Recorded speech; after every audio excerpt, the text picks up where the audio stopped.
welcome to another episode of RWOB Boxing. Let's get it.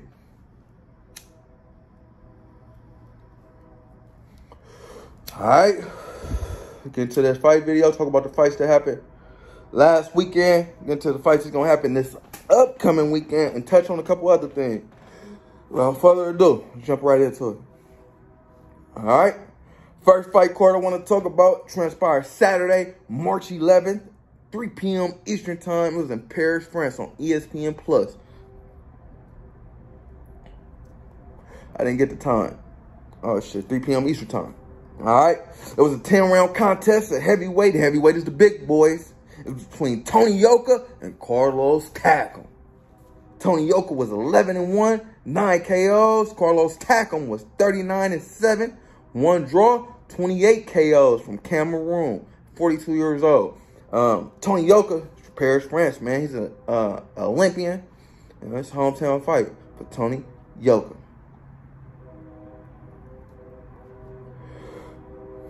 All right. Carlos Takam dealt Tony Yoka a second straight loss, man. And a clear decision loss, in my opinion, for Tony Yoka. The judges thought it was closer than I did, though. 2 judges had to fight 96-94 for Takam, and a third judge had it 96-94 for Tony Yoka. But nonetheless, yeah, it was a split decision win for Carlos Takam, man. Tacking that second loss on Tony Yoka.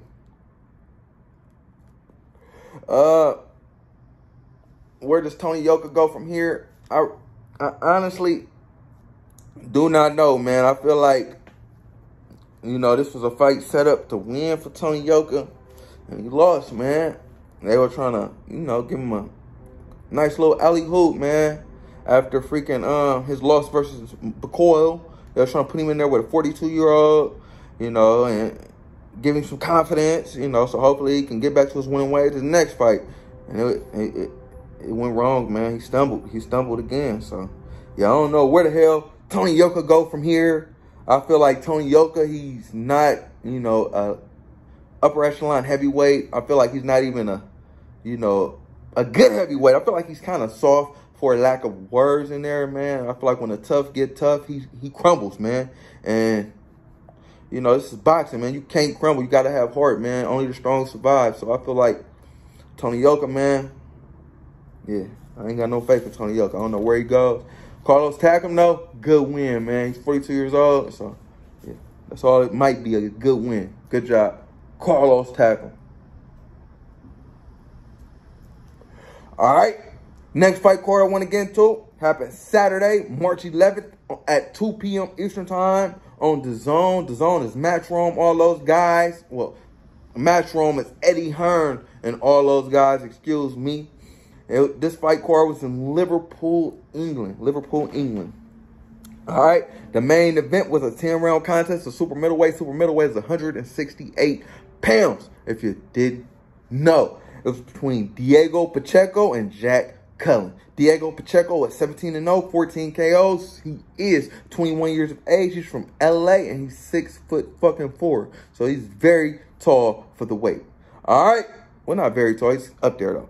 His opponent, Jack Cullen, is 21-3, 1 draw, 9 KOs, and he's from the UK. All right. By the second round, Pacheco was confidently landing power shots, uppercuts, right hands, everything, man. Going to the body effectively.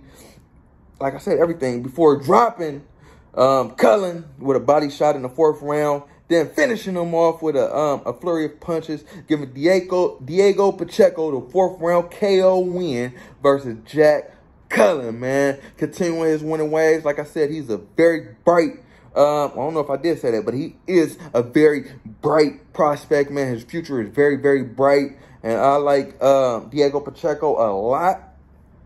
And I feel like he's going to get that win versus Jack Cullen. Well, he's going to get that win, right? More power for getting that win versus Jack Cullen, man. That puts you on another spectrum, man. Good job, Diego Pacheco. What the fuck I'm talking about? All right, next fight I want to talk about It happened Saturday, March 11th at 10:45 p.m. Eastern Time. 10:45 p.m. Eastern Time. It was a Showtime card. Showtime is PBC, Al Heyman, all those guys. It was in Sydney, Australia. All right, the main event. It was a 12-round contest. It's junior middleweight. Junior middleweight is 154 pounds. And excuse me if I'm just going over the main events. And all these cards, the undercards were kind of poo. So I'm not gonna, I'm not going over none of the undercards. Just all the main events, which 3 cards, 3 main events. Third card. All right, it was a 12-round contest. The junior middleweight. Junior middleweight is 154 pounds. If you didn't know, it was Tszyu versus Tony Harrison. Tszyu is 21-0, 15 KOs, Sydney, Australia. Tony Harrison is 29-3, 1 draw, 21 KOs from Detroit, Michigan. All right. Tony came out with his buffs on, man. Red Wings #7 jersey for the 7th mile, man. And with Alicia Bumgarner, my boo. You know, man, he came out doing his thing, swagged up. Tszyu came out, man, a biggie, man. That was a surprise. I ain't gonna lie, he came out. He had me just like, okay, Timmy. Then he came out to, just hypnotize me. I just love your fancy ways. That's why they wrote, and you're so big. Oh, it was coming out. It was going crazy. I'm like, look at Tim, man. But, yeah, let's get to the fight. Actually, hold on. Tim's dad still wasn't at the fight. He hasn't been at any of his fights since he's been pro. I don't know what the fuck is going on, but, bruh, why you ain't at your son's fights? And this is in your homeland. Like, I ain't saying you a bad dad, but I ain't saying you a good one either. All right, yeah, anyway, he wasn't at his son's fight. Let's get to the fight. Tony Harrison dominated round 1 with jabs, in my opinion. Yeah, and I was just thinking to myself, like, Tony got a big-ass head. That boy he got a hook in the back of his head. That motherfucker is gigantuan. But, yeah, enough about Tony here. He won round 1 convincingly, in my opinion. All right, round 2. Tim caught Tony. He was catching Tony more often with that left hook mainly. I gave round 2 to Tszyu. Round 3, Tony was blocking that left hook better while still jabbing nice until Tszyu caught Tony with a powerful right hand and stopped Tony in his tracks, man, and knocked him back and all the shit. So I gave round 3 to Tszyu. All right, round 4. Tony Harrison started moving laterally better while landing some nice jabs. I gave round 4 to Tony Harrison. Round 5, Harrison was getting trapped in the corner and on the ropes. Tszyu effectively applying pressure and counter-punching Harrison. So I gave round 7, well, round 5, sorry about that, to Tszyu. Round 6 was a very close round, in my opinion. It was a toss-up round. You could have honestly gave it to either fighter, but I gave it to Tszyu because, that's what the judges was going to do. It's his homeland. And, yeah. So I just gave it to Tszyu. Tony would have had to do more, in my opinion, to win that round in Tszyu's backyard, man. All right, round 7. Tszyu was beating the hell out of Tony Harrison, man. Yeah, it was looking bad for Tony at this point. Round 8, I decided, yeah, I'm not going to score the fight no more. Tony's getting his ass beat. So, yeah, fuck the scoring. Tim's going to win. Tony needs a knockout. All right, round 9. Tony went to sleep, man, in front of all them people. He was getting his ass beat. He got hit with about 15 uppercuts. Then he got hit with about 15, like, I don't know what kind of hooks or jabs, but they was all on his cheek. He got hit with, like, 15 punches on the same cheek. And, I don't know, he, like, caught a pause. Or, like, it was a glitch in the game. He was on pause for a minute, just getting hit. Like, you know what I'm saying? The uppercuts up. I'm like, damn, ref, stop it. Please, stop it. He finna die.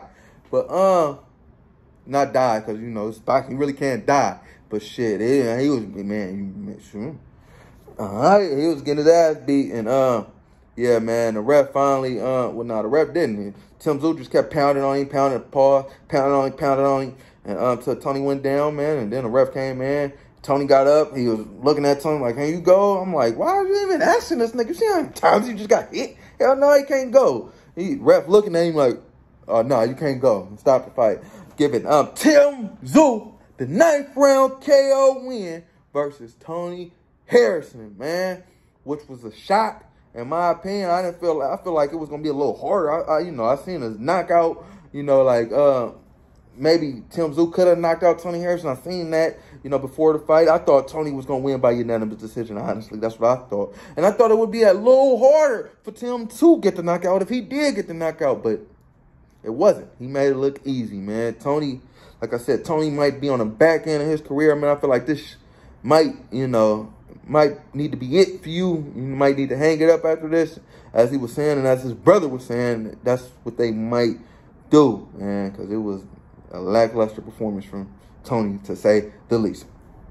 All right, after the fight, Tszyu, he was calling out everybody basically in America. What he say? He was like, "Do you know who I am?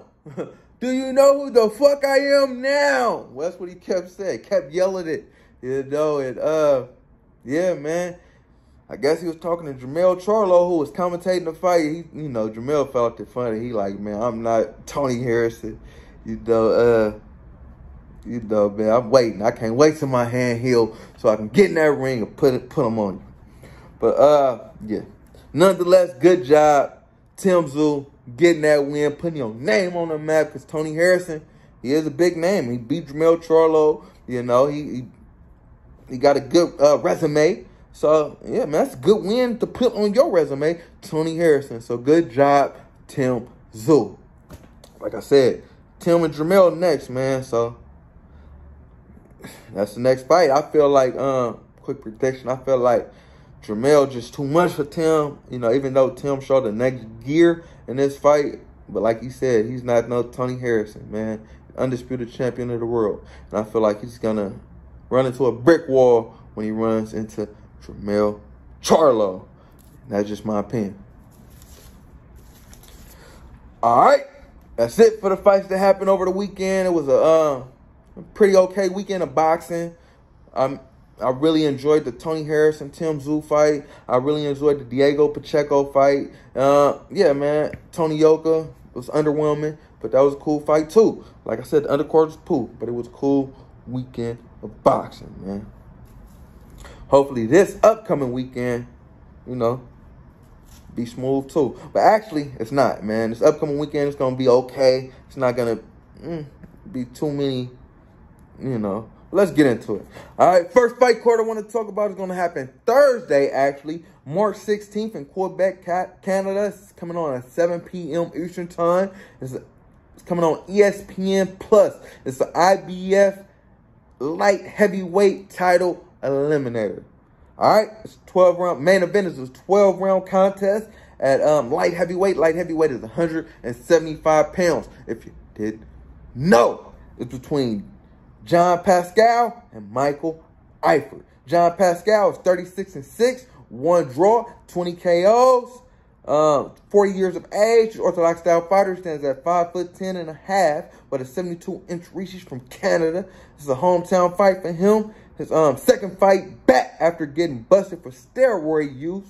Yeah, man, I think he had every steroid in his body too. So yeah, he's back against his opponent, Michael Eicher. Michael Eicher is 11-1, 4 KOs, 25 years of age, Orthodox style fighter. He stands at 5'11.5". He's from Germany. And honestly, never heard of Michael Eicher. But let's see if he can get the job done against John Pascal. All right, like I said, I've never heard of Michael Eicher. I've heard of John Pascal. He was champ. Yeah, I think he lost his belt, to the allegation, to the positive test, because he was found positive with the steroid test. I think he lost his belt because of that, because he was champ when he beat Badu Jack. But yeah, man, I feel like he should get back to his winning ways. Again, Michael Eicher, like I said, I never heard of Michael Eicher. John Pascal is a reputable light heavyweight, man. So I see John Pascal getting that win versus up and coming.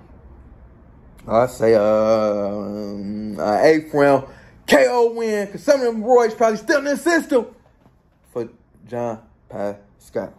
All right, next fight I want to talk about is going to come on Saturday, March 18th. It's going to be in Dubai. All right, it's going to come on 10 a.m. Eastern time, 10 a.m. Eastern time. It's a 10-round contest at heavyweight. Heavyweight is the big boys. All right, the main is between, it's the main event. It's between Jarrell Big Baby Miller and Lucas Brown. Jarrell Big Baby Miller is 25-0, 1 draw, 21 KOs, 34 years of age, orthodox style fighter. He stands at 6'4" with a 78-inch reach from Brooklyn, New York. This is his 3rd fight back after a 3-year layoff for extensive steroid use. They said he had just as many steroids in his body as John Pascal. No, they didn't say that. But shit, probably. They both was on some hardcore shit. But, yeah, man, his 1st fight back. Well, no, 3rd fight back, like I said, you know. All right, let's get to his opponent. Lucas Brown. Lucas Brown is 31-3, 27 KOs, 43 years of age, orthodox style fighter. He stands at 6'5" with a 77-inch reach. He's from Australia. His last fight was not his last fight, but he lost all 3 fights. All 3 of his losses came by KO, man. Yeah, man. Even Dillian White KO'd him in a 6th round in 2018, man. When Dillian White was 22-1. I say that was his most notable fighter. And he got a, KO. Dillian White got the KO. He got KO. All right, Lucas Brown is a savvy veteran at the weight. All right, quick prediction. I feel like Jarrell Big Baby Miller is a big disappointment, man. A big disappointment. I liked him a lot. He's a big fighter. He throws he used to throw a hell of a lot of punches around. Maybe that was because of the steroid use, man. He never got tired, even with his weight. But yeah, I don't know how he's gonna look. I really haven't seen him, post steroids. But hopefully, he looks how he looked. And he get this win versus Lucas Brown, man. I don't know if he's still on the roids, man, but he's 34 years old, so I feel like he needs to make a run now. If he's gonna make a run, man, come on, let's make the run, big baby. Put on from NY, they need it. And plus, Lucas Brown, 43 years old, so you better not lose to a 43-year-old. All right, I say a 9th round KO win for Jarrell Big Baby Miller. All right. Next fight card I want to talk about is going to transpire Saturday, March 18th in Long Beach, California. It's the Zone card. The Zone is Matchroom, Eddie Hearn, all those guys. It's going to come on at 8 p.m. Eastern Time. 8 p.m. Eastern Time. The main event is a 12-round contest at light heavyweight. Light heavyweight is 175 pounds. If you did know. All right, the main event is between Gilberto Ramirez and Gabe Rosado. Gilberto Ramirez is 44-1, 30 KOs, 31 years of age. He's a southpaw. He stands at 6'2.5" with a 75-inch reach. He's from Mexico. His last fight was a unanimous decision loss versus Dimitri Bivol when Bivol was 20-0 in a championship fight. And while Zerto was trying to become champion at 175 pounds like he was at 168 and failed at, versus Dimitri Bivol, man. Which is nothing to be ashamed about. Let's see if we can get back to his winning ways, though, versus his opponent, Gabe Rosado. Gabe Rosado is 26-16. 1 draw, 15 KOs, 37 years of age, orthodox style fighter. He stands at 5'11.5" with a 71.5-inch reach. He's from Philly. Yeah, man, basically, he's a career loser, man. But he is a rough and tough competitor. So, man, I look for it to be a rough and tough fight. But I don't feel like he has what it takes, to even stand there long and handle Zerto's punching power, you know, because once Zerto started landing that powerhouse, his problem against Bivol. Bivol didn't let him set up because he has very slow feet. He didn't let him set up to, you know, land that power, but he won't have that same problem against Rosado. Rosado will, you know, let him set up and land those punches, and I feel like when he does land those punches, he's a fucking beast. As you seen from his record, was 44-0 before he encountered Bivol. I feel like he's going to make this fight look easy, man. Get back to his win ways. Let's say a 4th round KO win for Gilberto Ramirez. Getting back to his winning ways. All right. The next fight I want to talk about on the card is the 12-round contest of lightweight. Lightweight is 135 pounds. If you didn't know, it's between Diaz and Marcelio Jester. Diaz is 32-3, 1 draw, 15 KOs, 30 years of age. He's a southpaw. He stands at 5'6" with a 64-inch reach. He's from South El Monte, California, which I never heard of, and I'm from California, so he's coming off back-to-back losses, man. Jesus, Joseph. His first was versus Devin Haney when Devin Haney was 26-0, and December of 2021. His second was against William Zepeda when Zepeda was 26-0, and that happened October of 2022. So yeah, and both of them were unanimous decision losses, man.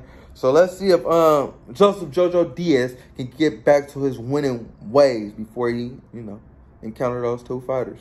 Against his opponent, Marcelio Jester. He's 33-3, 3 draws, 17 KOs, 35 years of age. He's a southpaw, so this battle with a southpaw should be interesting. He's 5'7" with a 68-inch reach. He's from the Philippines, and he's a seasoned lightweight fighter, man. Quick prediction: I feel like JoJo should win this, man. Even though just though he's a you know, he's from the Philippines, has that Filipino style, jump in and out. I feel like he might jump in and out, and he might jump into a counter punch and get slapped by JoJo, man. I say a 10th round KO win for Jojo Diaz, getting back to his winning ways. Hopefully. Because I like JoJo. Pause. All right, and that's it for the fight cards. What's gonna happen? You know, this upcoming weekend, it's a pretty light weekend of boxing. It's, you know, it's some okay fights, but the March 25th, that weekend is going down. Boxing is going down that weekend. This weekend, yeah. All right. Other news: Gervonta and Ryan Garcia is set for April 22nd in Las Vegas, man. Ooh, and I can't wait. I can't wait on this fight. It's going to be an amazing fight, bro. Well, I don't know if it's going to be an amazing fight. It's going to be an amazing build-up. It's great for boxing. You know, both of the fighters are very popular with the young people, man. So it's going to put the young people eyes on boxing, man. So, yeah, man, I'm looking forward to it. It's going to be a hell of a fight until Ryan get knocked out, in my opinion. I feel like Ryan's going to get KO'd, you know, with that chin in the air, and he's going to get it took. And, yeah, man, I don't know. I ain't going to do it, you know, which round and all that until, you know, the fight prediction week. The week of the fight, I'm going to do the fight prediction. Sorry about that. You know, but I do feel like Ryan's going to get KO'd from having his chin in the air. But like I said, I'm looking forward to seeing the fight. All right. Also, in other news, supposedly Jermell Charlo is going to get back in the ring soon, man, versus Daniel Jacobs. And Jermell Charlo, he's been out of the ring, man, for like 2 years. No lie. I actually thought something was kind of off with Jermell, man. I always, you know, not to judge him, but I always felt like Jermell was the more level-headed of the two twins, him and Jermell. Like, I feel like Jermell was a hothead and just spaz off and, you know, splash on somebody real quick. Jermell, he'll, you know, be level with you. He'll talk to you, and I feel like Jermell lived in the moment, and Jermell was thinking about the future. But I feel like now, recently, Jermell has been kind of his behavior has been kind of erratic. It's been kind of spazzing, man. I feel like, you know, boxing, you get hit in the head repeatedly. You get hit in the head. I've been feeling like something's going on with his, you know, his brain, man. I don't know. And if, you know, my speculations are correct, I feel like they should not put him back in the fight, you know, in the ring, man. Just, you know, I know he got a family to feed. He probably got y'all to feed. But, man, don't do the man like that. If he ain't got it no more, let him hang it up, man. And I hope I'm wrong, because I really like Jermell Charlo as a fighter, and I liked him as a person too, what I seen on the internet, you know. But lately what I've been seeing has been bothering me, man, and I really hope he's where he's supposed to be at it, if he's gonna get back in the ring, man. But I am excited to see him back in the ring against a fighter who he's you know, had animosity with in the past, Daniel Jacobs, and a fighter who I don't think he likes much. So I'm looking forward to seeing that fight, man, if he's indeed Jermell Charlo. And yeah. I feel like if he is Jermell Charlo, I feel like he should get Danny Jacobs out of there. But if not, I feel like Danny might end his career. And it'd be sad, man. It'd be sad to see. But yeah. Like, comment, subscribe, all that shit, people. RWOB Boxing. Hey.